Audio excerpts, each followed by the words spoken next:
Assalamualaikum warahmatullahi wabarakatuh. Bismillahirrahmanirrahim. Alhamdulillahirrabbilalamin.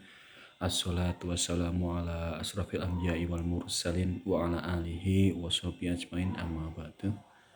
Yang saya hormati sahabat-sahabat sekalian, semoga kita senantiasa dirahmati, diridhai oleh Allah Subhanahu wa taala dalam proses penghambaan diri kita nanti ini, dari dunia sampai kelak nanti di yaumul kiamah.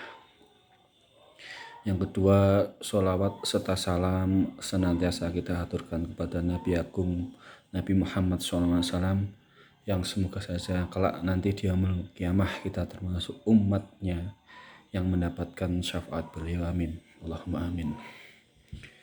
Pada kesempatan hari ini, dalam waktu yang senggang, alhamdulillah ini juga tidak begitu banyak pekerjaan. Di sini kita akan mendiskusikan satu tema yang menarik, yaitu soal waktu. Satu pertanyaan umum yang perlu kita renungkan adalah bahwa setiap manusia itu diberi waktu oleh Allah Subhanahu wa taala sama. 24 jam sama, dalam sehari 24 jam yang sama. Dengan detik yang sama, menit yang sama, jam yang sama, semuanya sama. Waktunya diberikan kepada manusia itu semuanya sama.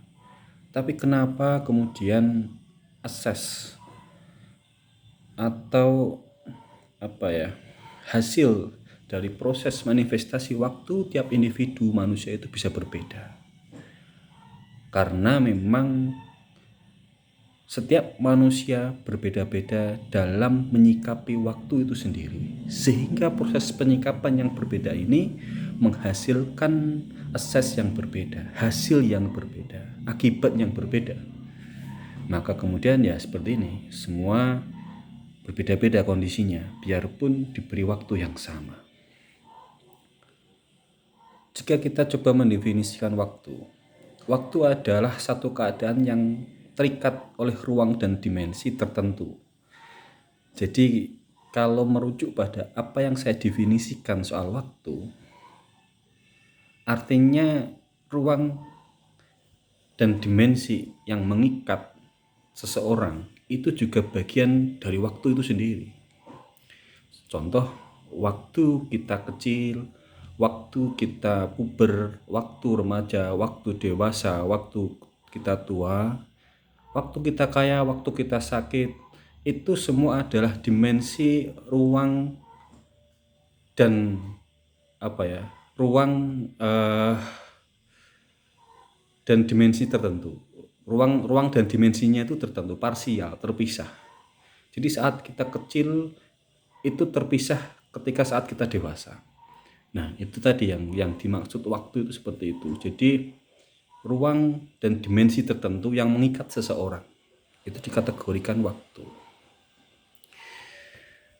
Dan dalam Islam pun proses menghargai waktu itu sangat luar biasa. Bahkan kita tidak dibolehkan untuk menunda-nunda. Gunakan waktu kayamu sebelum waktu miskinmu. Gunakan waktu sehatmu sebelum datang waktu sakitmu. Gunakan waktu hidupmu sebelum waktu matimu. Gunakan waktu remajamu sebelum datang waktu tuamu. Gunakan waktu luangmu sebelum datang waktu sibukmu. Ini adalah satu legitimasi waktu yang diberikan oleh Nabi Muhammad SAW dalam hadis. Dan ini menunjukkan bahwa dalam agama Islam proses penghargaan terhadap waktu itu sangat luar biasa. Dan ini nanti saling, biarpun nanti ini parsial, tapi akan menimbulkan sebab akibat dalam dimensi waktu-waktu yang lain. Contoh misalkan waktu kita di dunia, apa yang kita lakukan di dunia akan berimplikasi ketika saat kita di akhirat nanti. Maka sangat penting waktu. Waktu itu sangat penting. Terus apa yang kemudian membedakan orang-orang yang berhasil dan orang-orang yang kalah? Dalam satu proses pengalaman hidup manusia, Penyikapan atas waktu itu sendirilah yang sangat menentukan kesuksesan manusia, baik secara material di dunia maupun di akhirat. Anda bisa belajar dari orang-orang yang sukses. Sebutlah siapa, misalkan bos dari Microsoft, kemudian siapa lagi dari pendiri pakaian jeans itu, Levi Strauss. Kemudian ada Bill Gates, ada Raymond Kroc, pendiri McDonald's, Khairul Tanjung dan lain sebagainya.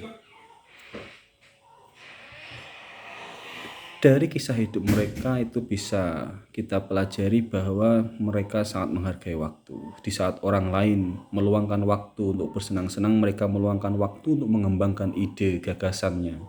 Sehingga apa yang mereka bangun hari ini adalah bagian dari apa yang mereka lakukan di masa lampau.